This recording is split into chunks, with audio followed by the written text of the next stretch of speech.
దేవుడు దేవుడు బయలుపరుస్తాడు.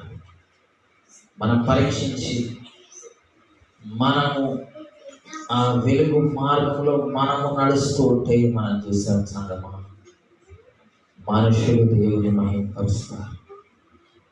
మనుషులు దేవుని మహింపరిస్తే మనం ఈ లోకములో విశ్వాస మార్గంలో నడుస్తున్న శోధనలకు నిలిచిన వారంగా మనం ఉంటే యేసుక్రీస్తు ప్రత్యక్షమైనప్పుడు మెప్పు మహిమ ఘనత మనకు కలుగుతాయి.